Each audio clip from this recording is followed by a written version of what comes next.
les Américains qui votent pour les républicains, qui les sanctionnent, qui tombent. Ce sont les mêmes Américains qui votent pour les démocrates, qui les sanctionnent et qui tombent. Donc, cette absence-là de confiance, elle est contextuelle. Je peux être d'accord avec vous sur le fait que dans le contexte de l'élection présidentielle de 2012, alors que beaucoup de raisons objectives peuvent l'expliquer, Idrissa Seck n'est effectivement pas le candidat qui a bénéficié de plus de la confiance des Sénégalais. C'est évident, parce qu'on est cinquième.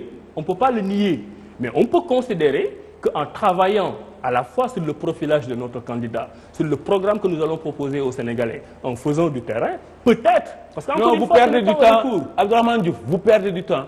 La confiance là. Mais vous êtes étonnant. Oui, donc vous savez pourquoi? Parce que la confiance là, dès qu'elle est perdue, c'est fini. Donc dans votre raisonnement, tous ceux qui n'ont pas été élus président de la République, donc qui n'ont pas bénéficié en priorité de la confiance des Sénégalais, ces gens-là n'auront plus jamais rien au Sénégal parce que les Sénégalais n'ont pas confiance. Non, ce que je dis, c'est que Idrissa Seck, on n'a plus confiance.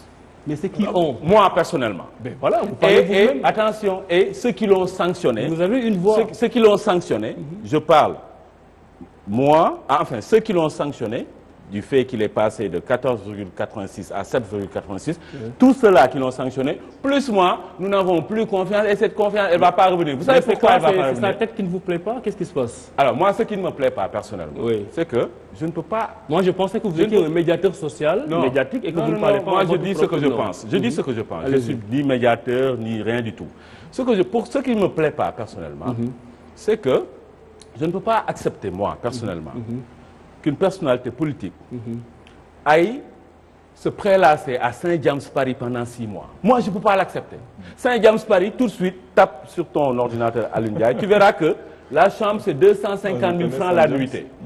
La suite, c'est 500 000 francs CFA. Vous faites là-bas 6 mois, 500 000 francs multiplié par 30 jours, c'est 15 millions, multiplié par 6 mois.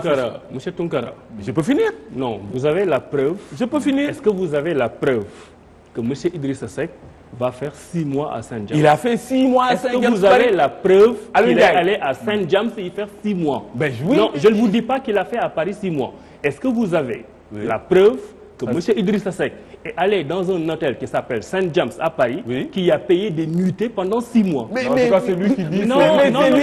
C'est lui qui dit tout le temps qu'il est. Je dis oui parce que lui-même a dit qu'il a ses quartiers. Il a ses quartiers à Saint-James-Paris. Bon, ça, c'est pas un débat. C'est pas un débat. Alors, le débat, c'est quelque chose qui me plaît pas. Ce qui m'intéresse dans cette histoire, voilà. Je peux finir? Non, non, vous n'allez pas finir. Parce que j'ai une question à vous poser, vous allez finir.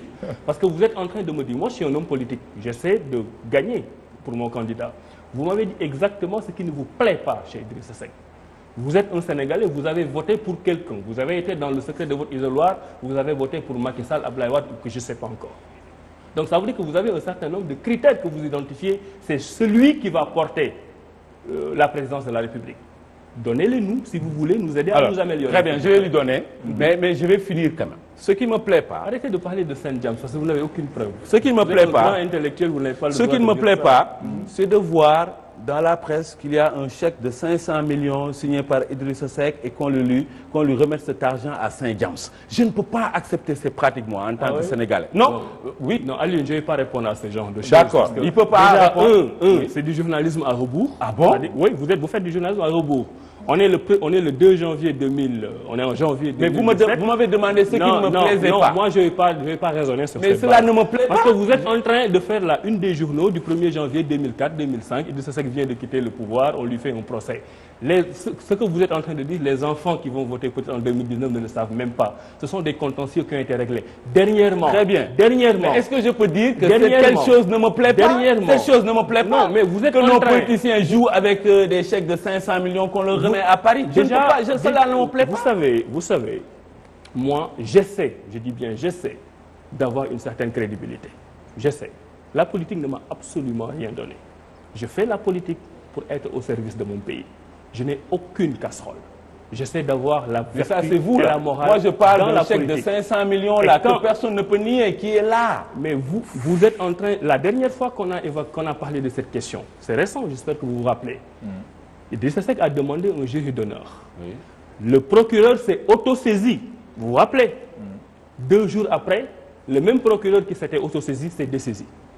Parce que c'est un arrangement politicien. Mais le chèque, on ne peut pas le nier, il est là. Celui qui a demandé à ce que la justice fasse son travail pour qu'il soit blanchi une bonne fois pour toutes, c'est celui-là même qui est mis en cause. Mais pourquoi vous voulez être plus royaliste que le roi? Non, moi je ne suis pas plus royaliste que le roi. Aujourd'hui, nous ne sommes pas. Aujourd'hui, le Rewmi ce qui ne me plaît pas chez Idrissa Seck, et j'ai ce droit-là, j'ai le droit de dire que moi, cela ne me plaît pas que nos hommes politiques aillent faire des nuitées à Saint-James-Paris où la nuitée c'est 250 000 francs pour une chambre simple, hein, s'il vous plaît. Je ne suis pas d'accord que nos hommes politiques soient à Paris, qu'on leur remette des chèques de 500 millions, qu'ils signent des chèques de 500 millions et on leur remet l'argent là-bas. Je ne suis pas d'accord sur ça. Je ne suis pas aussi d'accord que nos hommes politiques qui soient là à nous dire des choses un jour et le lendemain, ils nous disent autre chose. Je ne peux pas être d'accord avec ça. Ça, c'est pas le propre du jeu, cette dernière chose-là. Mais non, j'ai dit nos hommes politiques. OK? Et